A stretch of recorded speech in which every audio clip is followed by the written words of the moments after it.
میرے عزیزوں بھائیوں دوستوں بزرگوں، اللہ کا احسان کرم فضل ہے کہ اللہ نے ہمیں اس سال کا رمضان نصیب فرمایا ہے۔ ہمارے نبی کریم صلی اللہ علیہ وسلم ہر سال رمضان سے 2 مہینے پہلے اللہ سے دعا کرتے تھے کہ میری عمر اتنی بڑھا دیجیے کہ اس سال کا رمضان مجھے ملے۔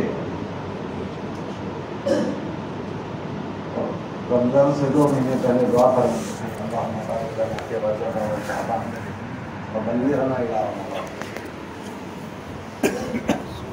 اللہ کا احسان ہے کہ اللہ پاک نے ہمیں اس سال رمضان نصیب کیا اور اچھے اعمال کے ساتھ اس کو اللہ نے گزروایا۔ اللہ اسے قبول فرماوے، اور جو باقی کے دن بچے ہیں اللہ اس کی ہمیں قدر کی توفیق دے دے، اس لیے کہ اگر رمضان اچھا گزر گیا ہے تو یہ بہت بڑا ہمارا سہارا ہو گیا۔ کتابوں میں آتا ہے کہ اگر رمضان اچھا گزر جاتا ہے تو یہ آدمی کی بخشش کا ذریعہ بن جاتا ہے۔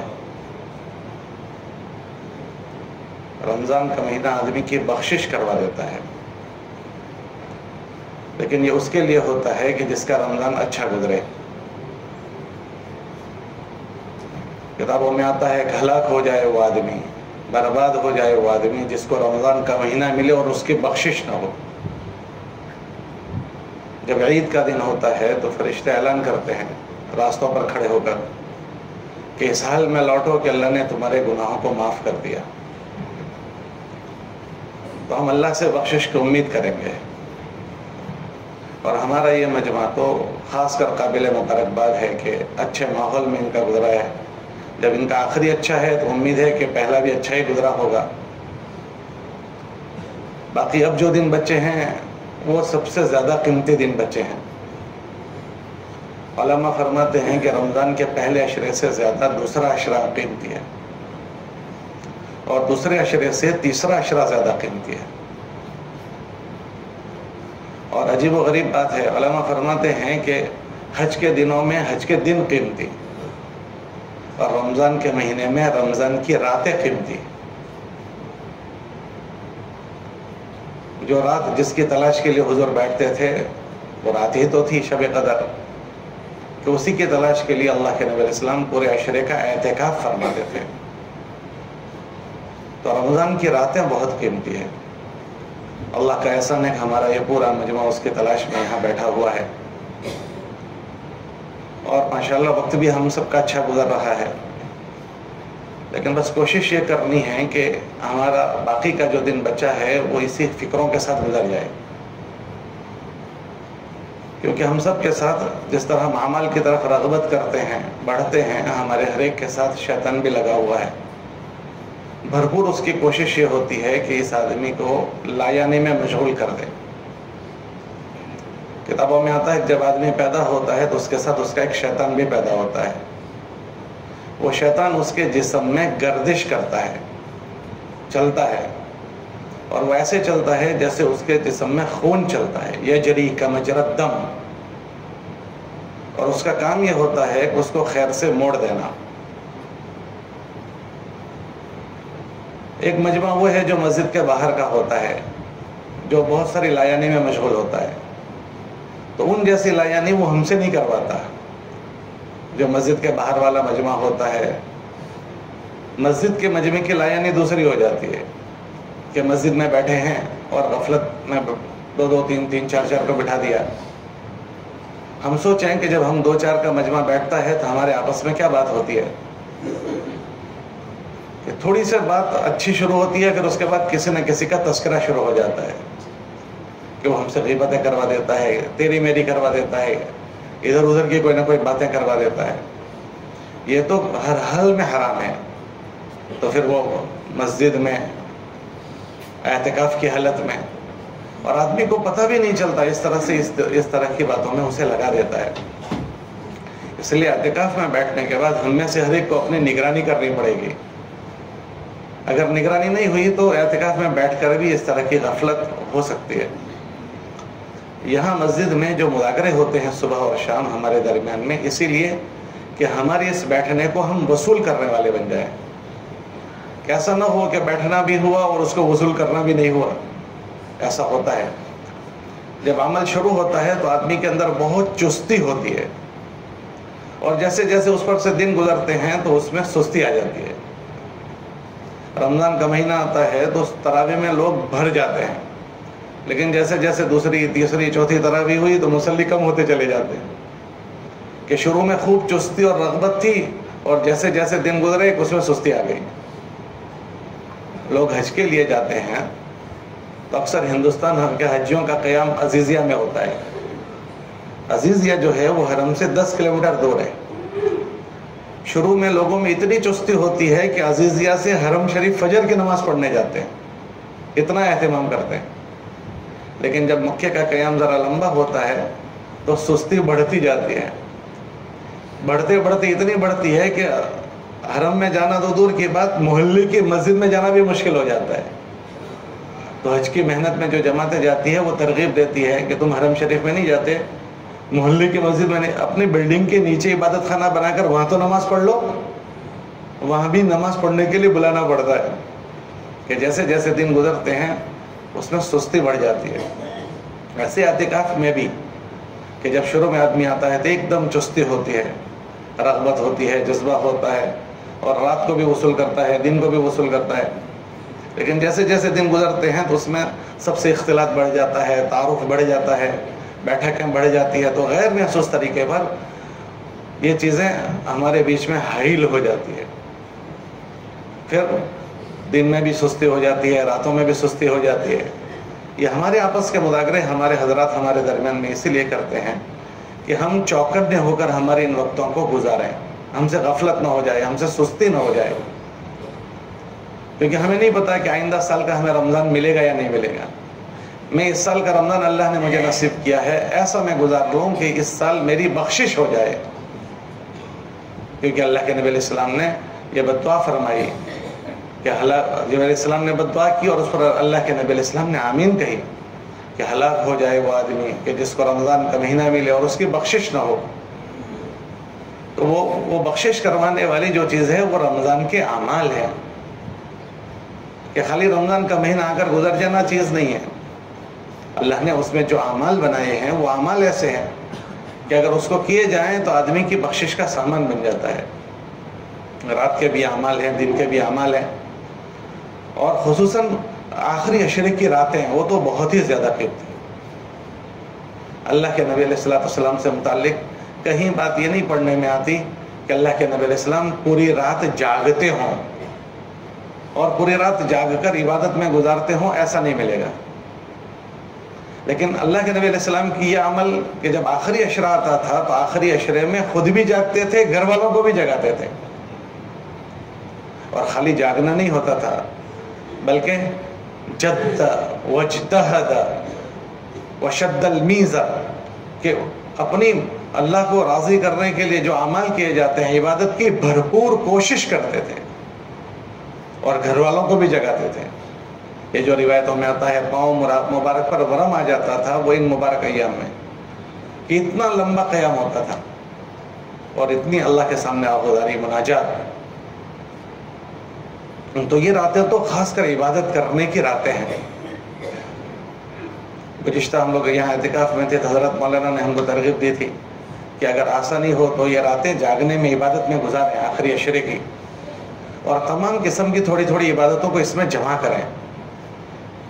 تہجد کی 8 رکعت پڑھی جاتی ہے تو 8 رکعت اچھی لمبی پڑھی جائے، لمبا رکوع کیا جائے، لمبا سجدہ کیا جائے، کہ جب آدمی سجدہ کرتا ہے تو اللہ سے قریب کرنے والا سب سے بڑا عمل وہ سجدہ ہے۔ اگر کسی کو بڑی صورتیں یاد نہیں ہیں تو جو صورتیں یاد ہے 10 صورتیں ہیں، 10 صورتیں پہلی صورت میں پڑھی تو وہی 10 صورتیں دوسری رکعت میں پڑھ لی، 3 کی بجائے 5 مرتبہ، 7 مرتبہ، 9 مرتبہ، 11 مرتبہ تسبیحات پڑھی گئی۔ پھر مولانا نے ترغیب دی تھی کہ اگر اللہ ہمت دے تو ہر رات میں ہم صلاۃ التسبیح پڑھیں۔ پھر ترغیب دی تھی کہ تھوڑا قرآن کی تلاوت ہم کر لیں۔ نیکوں کی صفت یہ ہے کہ وہ تہجد کے وقت میں اللہ سے معافی مانگتے ہیں، وَبِالْأَسْحَارِ هُمْ يَسْتَغْفِرُونَ، کہ ہم اللہ کے سامنے رات کو اگر اللہ ہمت دے 300 مرتبہ استغفار کر لیں، کثرت سے استغفار والوں میں آ جائیں گے۔ ابھی تعلیم میں آیا کہ آخر رات میں اللہ کے نبی علیہ السلام پر درود پڑھتے ہیں۔ اگر ان سارے اعمال کو جمع کریں تو رات چھوٹی ہو جائے گی۔ ان ساری چیزوں کو اگر ہم رات میں جمع کریں تو ہماری رات چھوٹی پڑ جائے گی۔ اس لیے اللہ نے ہمیں موقع دیا ہے کہ ان دنوں کو ہم وصول کرنے والے بنیں، اور آگے جو راتیں بچی ہیں وہ تو بہت ہی اہم راتیں ہیں۔ اللہ کی شان 27ویں رات بھی آ رہی ہے۔ ہمارے نبی علیہ السلام کی بات کا شب قدر کی تلاش کا جو مذاکرہ ہے، اس میں فرمایا کہ اس کو رات کے پورے رمضان میں تلاش کرو، پھر فرمایا کہ اس کو رمضان کے آخری عشرے میں تلاش کرو، پھر فرمایا کہ اس کو تاک راتوں میں تلاش کرو، اور فرمایا کہ تاک راتوں میں اگر کوئی جمعہ کی رات پڑتی ہو تاک رات کے ساتھ تو وہ بہت ہی اہم ہے، اس میں تلاش کرو۔ اور پھر حضرت شیخ نے لکھا کہ اکثر نے فرمایا کہ 27ویں کو ضرور تلاش کرو۔ تو اللہ کی شان اس مرتبہ تو وہ 27ویں رات تاک رات جمعہ کے دن پڑ رہی ہے، تو وہ بھی بہت اہم ہو گئی۔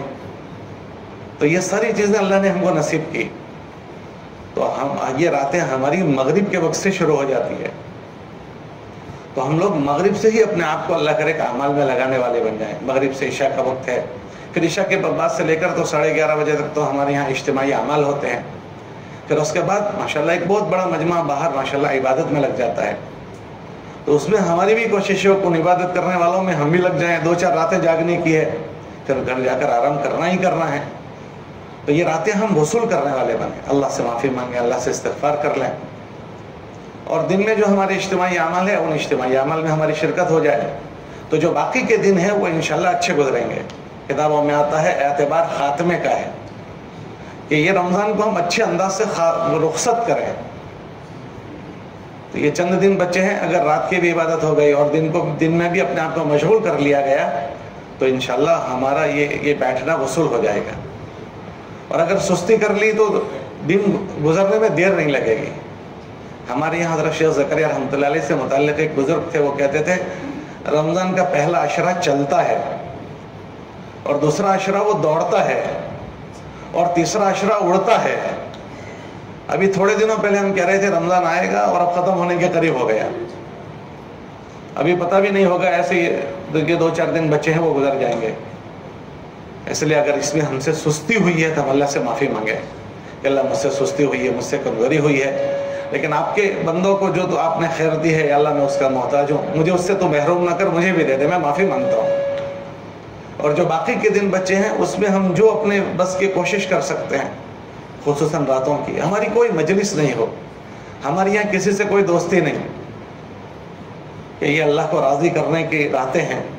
اللہ کے نبی علیہ السلام خیمے میں تشریف فرما تھے، کسی سے کوئی بات کرنے کی ضرورت پڑی تو باہر نہیں نکلے، خیمے میں سے ہی گردن نکال کر بات کر کے پھر اندر چلے گئے، کہ ہماری کسی سے کوئی مجلس نہیں۔ خاص کر جو ہمارے ساتھی اوپر قیام کرتے ہیں تو اوپر کے ماحول میں ایسا ماحول نہیں ملتا جو یہاں مسجد کے نیچے کی مسجد میں ماحول ہے۔ یہاں ماشاءاللہ ایک اچھا ماحول ہے، آدمی کو ماحول سے کام کرنا آسان ہو جاتا ہے۔ رمضان میں 30 روزے رکھنے کا ماحول ہے تو آسانی سے ہم 30 روزے رکھتے ہیں۔ کسی کے 2-4 روزے اگر کسی عذر سے چھوٹ جائیں تو ماحول نہیں ہوتا تو سال بھر میں قضا رکھنا مشکل ہوتی ہے۔ رمضان میں ماحول ہے 20 رکعتیں پڑھنا آسان ہے تراویح کی، رمضان کے بعد عید کا دن ہوتا ہے، ماحول نہیں ہوتا تو اس دن 17 رکعتیں پڑھنا مشکل ہو جاتی ہے کہ ماحول نہیں ہے۔ تو یہاں مسجد کے نیچے کے حصے میں ماحول ہے عبادت کا، جو ساتھی اوپر چلے جاتے ہیں ان کو اوپر وہ ماحول نہیں ملتا۔ تو ہم خود دیکھیں کہ ایسے مبارک ایام میں اوپر ہمارا وقت کیسا گزرتا ہے۔ اس لیے ہماری بھرپور یہ کوشش ہو کہ وہاں ہمیں آرام کے لیے جگہ دی گئی تو ہم یہ مبارک ایام میں وہاں صرف آرام کے لیے جائیں۔ اگر اس کے علاوہ وہاں ہمارا قیام ہوا تو ایسے مبارک ایام میں وہاں ہم سے غفلت ہو جائے گی، نہ چاہتے ہوئے بھی غفلت ہو جائے گی، سستی ہو جائے گی، اور یہ مبارک ایام، یہ مبارک گھڑیاں ہم سے گزر جائے گی۔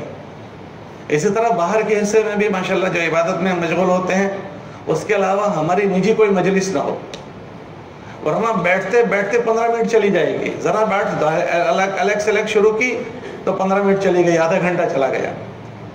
حضرت شیخ نے لکھا ہے فضائل میں کہ تم اپنے کاموں پر غور کرو اگر تمہارے کام ایسے ہیں کہ اس کو ابھی کرنا ضروری نہیں ہے تو اس کو رمضان کے بعد کے لیے مؤخر کر دو.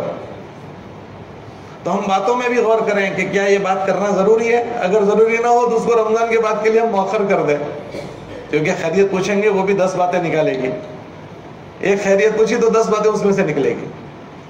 اس لیے کوشش ہماری یہ ہو کہ اللہ نے ہمیں موقع دیا ہے, کیونکہ شیطان جو ہے وہ مشغول کرنا جانتا ہے کہ کیسے مشغول کر دینا کس کو. وہ نبیوں سے پہلے پیدا ہوا ہے, اس نے سارے نبیوں پر محنت کی, وہ ورغلانا جانتا ہے کہ اس کو کیسے ورغلانا. تو اب ہم نے بہت ہمت کر کے اپنی ساری مشغولیتوں کو چھوڑ کر ہم لوگ یہاں آئے ہیں. اس لیے یہاں آنے کو ہمیں وصول کرنا ہے, خاص کر یہ مبارک ایام ہیں جو مبارک راتیں ہیں اس کو وصول کرنا ہے. باقی اس کے علاوہ اپنی ان ساری عبادات کے ساتھ ماشاءاللہ ہمارے ساتھ اور بھی مجمع یہاں بیٹھا ہوا ہے, تو ہم مسلمان کی خیر خواہی کریں گے. ہم کیونکہ مسلمان کا حق ایک دوسرے پر یہ بنتا ہے کہ ایک دوسرے کے ہم خیر خواہ بنیں. دستن صاح کفن صاح, اگر کوئی ہم سے خیر خواہی چاہے تو ہم خیر خواہی کریں گے. تو خالی وقتوں میں دن کے موقع پر اجتماعی اعمال کے علاوہ ہمارے اعمال پورے ہو جائیں انفرادی, تو ہم دیکھیں کہ کیسے کیسے بستیوں کے لوگ آئے ہوئے ہیں. ہم ان سے دینی اختلاط کرنے کو غنیمت سمجھیں. یہ بھی ہماری نبی علیہ السلام کی مسجد کے عملوں میں سے ایک عمل ہے. حضور کی مسجد میں جو مجمع آتا تھا, اس مجمع کو اگر ان کو اسلام کا تعارف نہیں ہوتا تھا تو اسلام کا تعارف کرواتے تھے, اور جو اسلام قبول کر لیتا تھا اس کو دین کا تعارف نہیں ہوتا تھا تو ان کو دین کی باتیں سکھاتے تھے. تو یہاں ماشاءاللہ تعلیم کا حلقہ ہوتا ہے, سیکھنا سکھانا ہوتا ہے. تو اس میں ہماری شرکت یہ ہماری کمائی کا ذریعہ ہے کہ یہاں ہم نے کسی ساتھی سے اختلاط کیا, اس کو کوئی بات سکھا دی. اب وہ آدمی یہاں سے وہ چیز سیکھ کر ہمارے ذریعے سے گیا. اب پتہ نہیں زندگی میں اس سے دوبارہ ملاقات ہوگی کہ نہیں ہوگی. ہم نے کوئی بات اس کو سکھا دی, وہ لے کر گیا, اب زندگی بھر وہ اس خیر پر باقی رہے گا. وہ خیر ہمارے نام اعمال میں ہو گئی. وہ یہاں فارغ ہو آ کر بیٹھا ہے. تو کیسی کیسی بستیوں کے لوگ ہیں. زیادہ مجھے موقع نہیں ملا, لیکن کل کچھ لوگوں سے بستیوں کی کارگزاری پوچھی کہاں سے آئے, تو ایسی ایسی بستیوں کے لوگ تھے کہ جو شاید اس سے پہلے نہیں آئے تھے. ایسی ایسی بستیوں کے لوگ آئے ہوئے ہیں. تو ہم نے ان سے اور آگے کی خیر خواہی کی کچھ باتیں کر لی, دین کی محنت کی بات کر لی, ذہن سازی کر لی. تو وہ یہاں سے یہ ساری چیزیں لے کر جائیں گے. کیا مذاکروں کے ذریعے سے آدمی کی سوچ بدلتی ہے, فکر بدلتی ہے, جذبات بدلتے ہیں, زندگی جینے کے عزائم بدل جاتے ہیں, زندگی کی ترجیحات بدل جاتی ہے. تو اس کا اگر ہمیں موقع ملتا ہے ہمارے اعمال کے بعد, انفرادی اور اجتماعی اعمال کے بعد, تو ہم اس موقعوں کو بھی نہ چوکیں. یہ ہماری بہت بڑی کمائی کا ذریعہ ہے کہ ان کو ہم مانوس کریں, ان سے ہم مانوس ہو جائیں. مختلف اچرنگی پچرنگی طبیعت کے لوگ ہوتے ہیں. بعض لوگ ہمارے پاس آتے ہوئے ان کو حجاب ہوتا ہے, ہم ان سے دوستی کر لیں. کتابوں میں آتا ہے اس آدمی میں کوئی بھلائی نہیں جو لوگوں کو مانوس نہ کرے اور لوگوں سے مانوس نہ ہو. لا خیر فی من لا یأنس ولا یونس. لوگوں سے مانوس بھی ہو جانا ہے, لوگوں کو مانوس بھی کر دینا ہے. ہم ابھی 2-4 دن پہلے ایک جگہ پر تھے, وہاں ایک بزرگ تھے, وہ لکھنؤ میں پڑھاتے ہیں ندوے میں. 50 سال ان کو وہاں پڑھاتے ہوئے ہو گئے. تو وہ مسجد میں تلاوت کر رہے تھے, تو ان سے کوئی آدمی ملنے کے لیے آیا, اور کسی مکتبہ فکر کا آدمی تھا. تو انہوں نے تھوڑی دیر تلاوت روک دی اور اس سے خیر خیریت پوچھ کر اس سے جو ضرورت کی بات تھی وہ کی. تو وہ کہنے لگے, وہ بھائی نے مجھ سے کہا کہ میں آپ تلاوت کر رہے تھے اس لیے میں یہاں کھڑا تھا. کہا صحیح بات ہے, میں تلاوت کر رہا تھا. پھر کہا کہ میں نے تلاوت روک کر اس لیے تم سے بات کر لی ابھی کہ تلاوت تو میرا نفلی عمل تھا, میں ابھی تھوڑی دیر بعد بھی کر لوں گا, لیکن آپ میرے پاس آئے ہو, آپ کا مجھ پر حق بن گیا, تو میں نے اس کے لیے آپ کے لیے یہ وقت فارغ کیا. تو آپ کسی مکتبہ فکر کا تھا کہ دل جیتنے سے آدمی پوری زندگی بدل دیتا ہے. تو ایسے ہم کو یہاں بھی موقع ملے گا. آپ تفقد کریں کیسے کیسے بچے ہوتے ہیں, جوان بچے, یہ اللہ کی طرف چل کر آئے ہیں. کتابوں میں آتا ہے کہ جو ایک بالشت آتا ہے اللہ اس کی طرف دو بالشت آتے ہیں, تو گویا اللہ کی رحمت اس کی طرف متوجہ ہے. اب تھوڑا سا ہمارا اس کا ذہن بنانا, اس کے فکر کو بنانا, اس کی زندگی کو بدلنے کا ذریعہ بن جائے گا. اس لیے ہم اپنے یہاں دوران قیام اپنے اوقات کی فکر کرتے ہوئے ہمارے معمولات پورے ہو جائیں.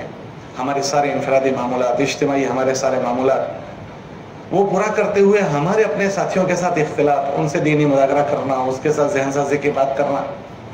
ہم ایک ایک ساتھی کو ایک ایک ساتھی نہ سمجھیں. ایک ایک ساتھی ایک ایک گھرانہ ہوتا ہے. ایک خاندان ہوتا ہے، گھر کا ذمہ دار ہوتا ہے. اگر کوئی اچھی بات اس نے دل پر لے لی تو وہ اپنے پورے خاندان کا رخ بدل دے گا، وہ فکر بدلنے کا ذریعہ بن جائے گا. ہم لوگ 2018 میں حج میں تھے تو ہمارے پڑوس کے ایک حاجی صاحب تھے، حاجی یامین بھائی یامین صاحب. تو وہ کہنے لگے کہ یہ ایک دوسرے پر محنت کرنا کتنا بڑا کام کر جاتا ہے. اس کی بات سمجھاتے سمجھاتے کہنے لگے ہمارے یہاں ایک جماعت آئی تھی، وہ جماعت مسجد میں تعلیم کر رہی تھی. تعلیم میں انہوں نے بچے کو حفظ کرانے کے فضائل پڑھے کہ بچے کو حافظ بناؤ تو کیا فضیلت ہوتی ہے، وہ پڑھا انہوں نے. کہ اس کے باہر ایک چائے کا ٹھیلا تھا، دکان تھی. تو وہ چائے والا اپنے برتن دھو رہا تھا. مسجد میں جماعت جو تھی وہ تعلیم کر رہی تھی، وہ آواز اس کے کان پر باہر پڑی تو اس نے وہاں فضیلت سنی. اس کا ایک بچہ تھا، وہ روزانہ اپنے ساتھ لے کر آتا تھا برتن دھونے اور گلاس وغیرہ دھونے کے لیے. تو دوران تعلیم وہ آواز اس کے کان پر پڑی تو اس تعلیم کی آواز نے اس کی سوچ بدل دی اور اس نے اپنے بچے کو حفظ کرانا طے کر دیا. اس نے بچے کو حفظ میں داخلہ دے دیا، بھیج دیا. وہ بچہ حافظ ہوا، پھر وہ مدرس بنا. اس بچے کے ہاتھوں 200 بچوں نے حفظ کیا. اب وہ جماعت کو تو پتہ بھی نہیں ہوتا، وہ تو تعلیم کر کے آگے چلی گئی. ایک آدمی کا ذہن بنا، اس ایک آدمی نے ایک بچے کا ذہن اپنے بچے کے لیے اچھا فیصلہ کیا. پھر اس بچے کے ہاتھوں 200 بچوں نے حفظ کیا. تو اس طرح ہم کسی ایک فرد کو ایک فرد نہ سمجھیں. ایک فرد کے ساتھ بہت کچھ جڑا ہوا ہوتا ہے، وہ بعض مرتبہ گھر کے ذمہ دار ہو رہے ہیں. اس لیے ہم اپنے سارے اعمال کے ساتھ ہم اپنی ذات کو بھی اس کے عادی بنانے کی کوشش کریں. ان سارے عملوں کی ہماری زندگیاں عادی بن جائیں تاکہ جب ہمارے یہاں سے واپسی ہو تو ان سارے اچھے عملوں کے ساتھ واپسی ہو کہ انفرادی عبادتوں میں بھی ہمارا رغبت شوق ہو اور اجتماعی چیزوں میں بھی. ہمارے نبی علیہ السلام ان ساری چیزوں کے ساتھ سارے عملوں میں چستی کے ساتھ، یہ خاتم النبیین ہیں. اور اللہ اپنے نبی علیہ السلام سے فرماتے ہیں کہ نماز کیسی پڑھو؟ کہ نماز انتظار والی پڑھو. اذا فرغت فانصب وإلی ربک فارغب، کہ نماز انتظار والی. نصب کہتے ہیں نیزے کو گھاڑ دینا، کہ لمبی ایسی نمازیں کہ جیسے ہل نہیں رہے، ایسا ہے کہ جیسے لکڑی گھاڑ دی گئی ہو. کہ ہماری اپنی اعمال کی بھی ایسی مضبوط مشق ہو جائے اور ہماری یہاں کے اجتماعی اعمال کے بھی، اپنے مجمع کے بھی، دن کے بھی اور راتوں کے بھی. تو انشاءاللہ جو دن بچے ہیں وہ ہمارے قیمتی ہو جائیں گے. یہ اسی لیے کہ مذاکرے ہیں تاکہ ہماری غفلت دور ہو جائے. اللہ نے توفیق دی ہے وہ وصول ہو جائے. کریں گے اس کی فکر انشاءاللہ. اللہ توفیق دے، قبول فرمائے. سبحان اللہ و بحمدہ، سبحانک اللہم و بحمدک، ونشہد ان لا الہ الا انت. ہاں بھائی، ساتھی اپنے اعمال پورے کر لیں.